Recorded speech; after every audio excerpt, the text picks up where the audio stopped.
শীতকালে হঠাৎ শ্বাসকষ্ট, হঠাৎ ভয়ঙ্কর কাশি, যেটা সবার ঘুম ভাঙিয়ে দেয়, ওটার নাম হচ্ছে ক্রুপ।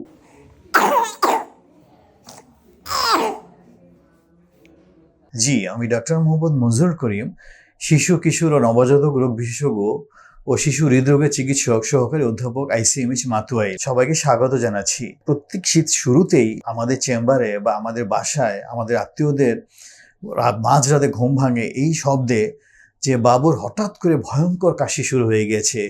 যে কাশি শব্দটা অনেকটা কুকুরের ঘেউ ঘেউ ঘেউ এরকম শব্দ, বার্কিং কফ, এমন কাশি, এমন শ্বাসকষ্ট হঠাৎ করে একটা সুস্থ বাবু রাত্রে বা সকালে ঘুমালো, হঠাৎ করে এমন প্রচণ্ড কাশি, যেটা নিয়ে আমাদের চেম্বারে বলেন বা আমাদের আত্মীয় স্বজন বলেন, আমাদের কাছের মানুষ যারা, সবাই রাতে হলে ফোন দেয় যে, এবং আমাদেরকে ভিডিও কলে আমাদের শব্দ শোনায়, যে যখন আমরা শব্দটা শুনি তখন আমরা চোখ বন্ধ করে বুঝে ফেলি সমস্যাটা কি। সমস্যাটা হচ্ছে একটা কঠিন রোগ, অ্যাকিউট ল্যারিঙ্গোট্রাকিওব্রঙ্কাইটিস, যেটা ছোট্ট নাম হচ্ছে ক্রুপ। যেটা কি হয়, আমাদের যে শ্বাসনালী ট্রাকি আছে, ট্রাকিয়াটা কোনো এক ভাইরাসের কারণে একটু ফুলে যায়। ফুলে যাওয়ার কারণে ওইটা যে ট্রাকিয়াটা, শ্বাসনালীটা অনেকাংশে চেপে যায়। যে আপনারা আমার আমি দেখাচ্ছি, এক্সরে দেখতে পাবেন যে একটা জায়গাতে কিভাবে চেপে যায়, চেপে গিয়ে কীভাবে হয়। তো এটা আমাদের দেশে একটা কমন সমস্যা।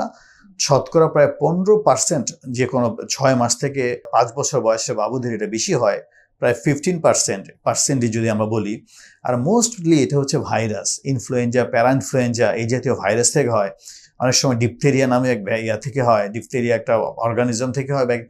তো এই যে কিছু অর্গানিজম আছে, মোস্টলি ভাইরাস, কিন্তু ব্যাকটেরিয়া থেকে হতে পারে। হ্যাঁ, তো এই জন্য আমরা বলি যে ভাইরাল, যে কোনো ভাইরাল কারণে যদি কোনো সমস্যা হয়, সেটা হঠাৎ হয়, সময় একদম দেয় না।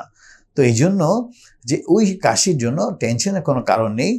সমস্যা হচ্ছে যে এই কাশিটা যদি কোনো ভাইরাস থাকে, অন্য কোনো ব্যাকটেরিয়া বা অন্য কোনো ফরেন বডি, অনেক সময় কোনো একটা বাবু খেয়ে থাকে কোনো কিছু, ওইরকম কোনো ফরেন বডি খাওয়ার অভ্যাস বা কোনো হিস্ট্রি না থাকে, সেই ক্ষেত্রে দেখা যায় যে এটা নিয়ে আর দুশ্চিন্তার কোনো কারণ নেই। কারণ ক্রুপ হচ্ছে একটা ভাইরাস থেকে হয়।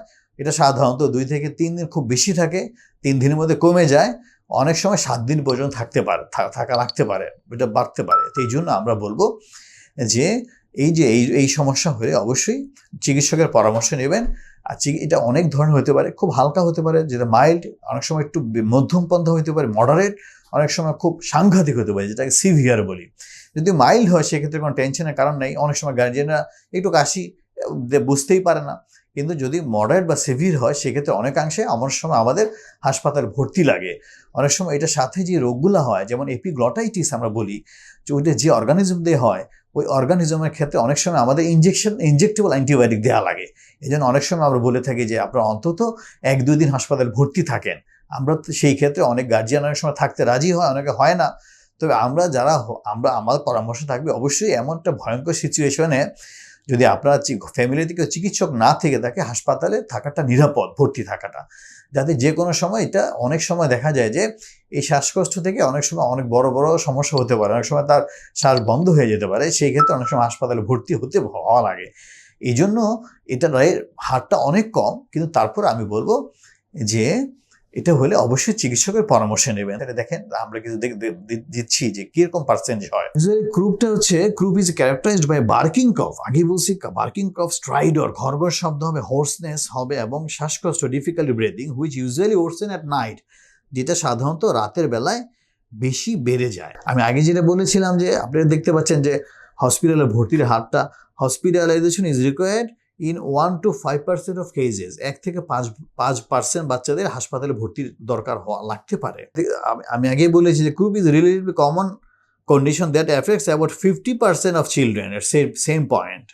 প্রায় 15% বাচ্চাদেরকে এই গ্রুপে আক্রান্ত হতে পারে। ইউজুয়ালি শরৎকালে, অটামে এটা বেশি হয়।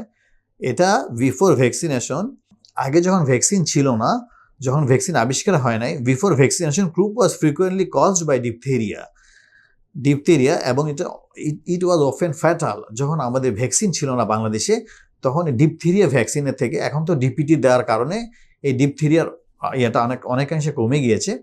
তো দেখা যাচ্ছে যে ডিপথেরিয়া থেকে অনেক সময় এই ভ্যাকসিন, এই ইয়েটা আগে যখন হতো এটা খুব মারাত্মক আকার ধারণ করতো। দেখতে পাচ্ছেন যে ক্রুপ একটা কন্টাজিয়াস, একটা সংক্রামক রোগ। প্রথম কয়েকদিন সংক্রামক থাকে, এই জন্য আমরা যদি এটা প্রিভেন্ট করতে চাই সেক্ষেত্রে আমরা যদি ঘন ঘন হ্যান্ড ওয়াশিংয়ের অভ্যাসটা করি বা basic hygiene including hand washing can prevent transmission. যদি আমরা রেগুলার হাত দেওয়ার অভ্যাস থাকে সেক্ষেত্রে আমরা এটা প্রতিরোধ করতে পারি। অথবা কিছু কিছু ভাইরাসের ক্ষেত্রে যেমন ইনফ্লুয়েঞ্জা ভাইরাস এবং ডিপথেরিয়া, এটা এগেইনস্টে ভ্যাকসিন আছে, যদি আমরা ভ্যাকসিন দিই সেক্ষেত্রে আমরা অনেকাংশে আমরা আমার বাচ্চাকে বাঁচাতে পারি। আমি আগেই বলেছি যে এই পেশেন্টের চিকিৎসার ক্ষেত্রে আমরা অনেক সময় স্টেরয়েড জাতীয় ওষুধ দেওয়া লাগতে পারে। এটা আমরা স্টেরয়েড ইউজুয়ালি আমরা রুটিনলি দিয়ে থাকি। এছাড়া আমরা স্টেরয়েড যে অ্যাড্রেনালিন দিয়ে আমরা নেবুলাইজেশন করে থাকি এই ক্রুপ থেকে বাঁচার জন্য। এই এক্সের ছবিটা আমার টেক্সট বুক নেলসন লেটেস্ট থেকে নেওয়া। যে এই ছবিটা দেখা যাচ্ছে যে অ্যারো চিহ্ন দিয়ে দেখানো হচ্ছে যে শাস্ত্রটা আমি বলেছিলাম যে ট্রাকিটা চেপে যায়। দেখতে পাচ্ছেন ট্রাকিটা কিভাবে অ্যারো চিহ্ন দিয়ে দেখানো আছে যে কিভাবে শুধু চেপে গেছে। নর্মালি ট্রাকিটা এভাবে চাপে না। এই যে এক্সরেটা দেখতে পাচ্ছেন যেটা একদম নর্মাল এক্সরে, একদম ট্রাকিটা দেখতে পাচ্ছেন উপর থেকে নিচ পর্যন্ত একদম সুন্দর দেখা যাচ্ছে আমার চেম্বারের পেশেন্টের। নর্মালি এমন থাকে, কিন্তু ক্রুপের ক্ষেত্রে চেপে গিয়েছে। আপনারা এক্সরে লক্ষ্য করলে দেখতে পাবেন যে মাঝখানে মোটা অংশ উপরের দিকে দেখা যাচ্ছে যে চেপে গিয়েছে।